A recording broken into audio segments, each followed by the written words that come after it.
नमस्कार मित्रांनो, तुम्हा सर्वांचं माझ्या YouTube चॅनलवर पुन्हा एकदा खूप खूप आणि मनापासून स्वागत आहे। आजच्या व्हिडिओमध्ये आपण बघूया केंद्र सरकारी कर्मचाऱ्यांसाठी मोठी खुशखबर, डीए वाढ आणि 3 महिन्यांची थकबाकी मिळणार।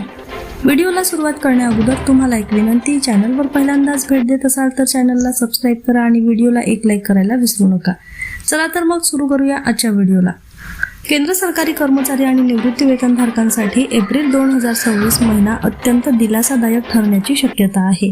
बराच काळ प्रतीक्षेत असलेला महागाई भत्ता वाढीचा निर्णय केंद्र सरकार लवकरच घेऊ शकते, अशी जोरदार चर्चा सुरू आहे।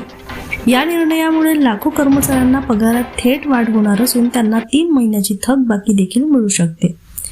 डीए वाढीचा निर्णय लवकरच।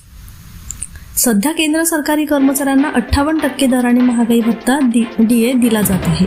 मात्र जानेवारी ते जून 2026 या कालावधीसाठी यात 2 ते 3% वाढ होण्याची शक्यता आहे। यामुळे डीए थेट 60% किंवा 61% पर्यंत पोहोचू शकतो। दरवर्षीप्रमाणे यावेळीही सरकार होळीच्या सुमारास डीए वाढ जाहीर करण्याची अपेक्षा होती, मात्र काही प्रशासकीय कारणांमुळे हा निर्णय लांबला।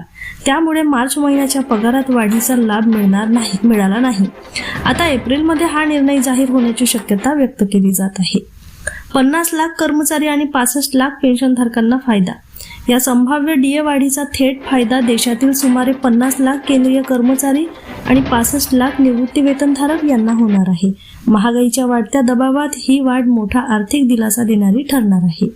3 महिन्याची थकबाकी मिळणार। महत्त्वाची बाब म्हणजे ही डीए वाढ 1 जानेवारी 2026 पासून लागू मानली जाणार आहे। त्यामुळे कर्मचाऱ्यांना पुढील महिन्याची थकबाकी मिळेल। जानेवारी 2026, फेब्रुवारी 2026 आणि मार्च 2026 ही थकबाकी रक्कम एप्रिल महिन्याच्या पगारासोबत जमा होऊ शकते। त्यामुळे एप्रिलचा पगार अनेकांसाठी बोनस ठरण्याची शक्यता आहे। 8वा वेतन आयोग लागू होण्याबाबत अपडेट। 8 पे कमिशन संदर्भातही महत्त्वाची माहिती समोर आलेली आहे। जरी आयोगाची अंमलबजावणी 1 जानेवारी 2026 पासून लागू मानली जात असली तरी प्रत्यक्षात वाढीव पगार मिळण्यासाठी काही विलंब होऊ शकतो। तज्ज्ञांच्या मते नवीन वेतन संरचना लागू होण्यासाठी वेळ लागू शकतो। प्रत्यक्ष पगारवाढ 2026च्या शेवटी किंवा 2026 ते 27 आर्थिक वर्षात मिळण्याची शक्यता। मागील वेतन आयोगाप्रमाणेच यावेळीही अंमलबजावणीत विलंब होऊ शकतो। कर्मचाऱ्यांसाठी मोठा दिलासा। महागाईच्या पार्श्वभूमीवर डीए वाढ ही कर्मचारी आणि पेन्शनधारकांसाठी मोठी मदत ठरणार आहे।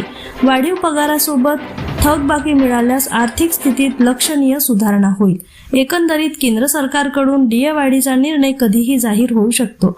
जर हा निर्णय एप्रिलमध्ये झाला तर लाखो कर्मचाऱ्यांसाठी हा महिना आर्थिकदृष्ट्या फायदेशीर ठरणार आहे। आता सर्वांचे लक्ष सरकारच्या अधिकृत घोषणेकडे लागले आहे। पुन्हा भेटू एका नवीन अपडेटसह। धन्यवाद।